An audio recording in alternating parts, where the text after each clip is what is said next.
If we're going to talk about faith, we must first get on the same page and come up with a working definition. So your friend and mine, Richard Dawkins, says that faith is a great cop-out, the great excuse to evade the need to think and evaluate evidence. Faith is the belief in spite of, even perhaps because of, the lack of evidence.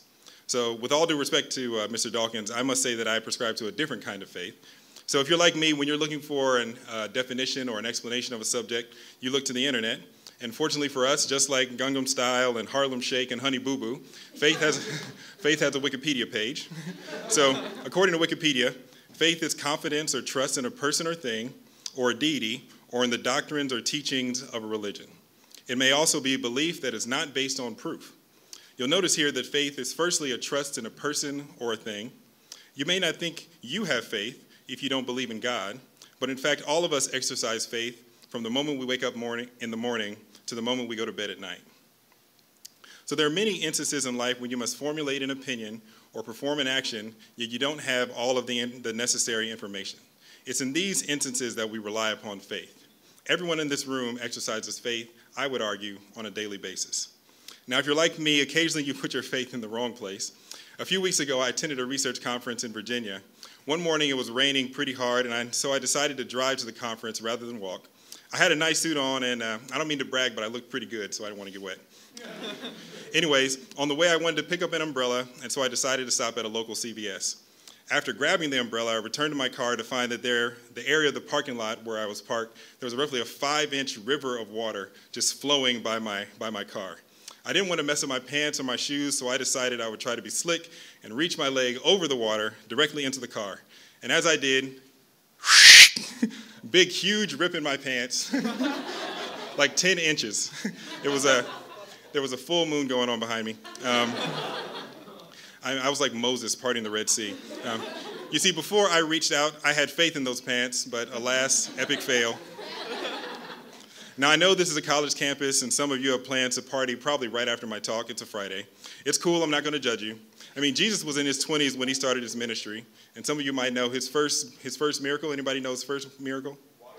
Exactly. Yeah, so maybe he was on the same page as some of you. But some of you will be exercising something I'd call Friday night faith. So you might ask, what is Friday night faith?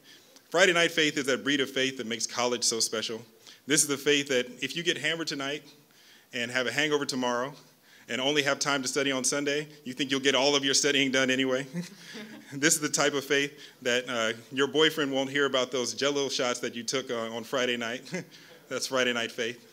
So what would Tufts be without Friday night faith? I might argue that Tufts would be, in college in general, would be no fun at all.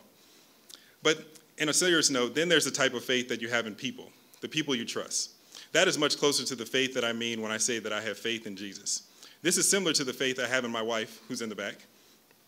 I can't prove to you without a doubt that she's trustworthy, but I know her well enough to place a lot of confidence in her and to believe that she's worth sharing my life with.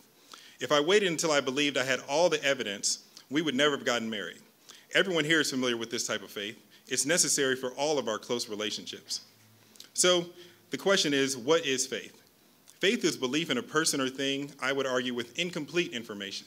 It's not no information, it's not no evidence, but it's belief with incomplete information. Faith is me stretching across a puddle without worrying about the seam of my pants. Faith is when you're sitting on an airplane and you've got gas and your stomach's hurting. What do? You don't hold it. You put faith in that little air jet and you let it out. Faith is letting loose on Friday night without the fear of consequences. Faith is believing in someone enough to commit to them for the rest of your life. If you sat down and thought about all these things, and thought about all the things that could go wrong, you would never do any of those things. But then how fulfilling would life be? Some of the most important decisions you'll ever make in life, you will make based on faith, or in other words, with incomplete information. In fact, people exercising enormous amounts of faith have achieved some of the greatest things in the history of science and technology. For more information about the Veritas Forum, including additional recordings and a calendar of upcoming events, please visit our website at veritas.org.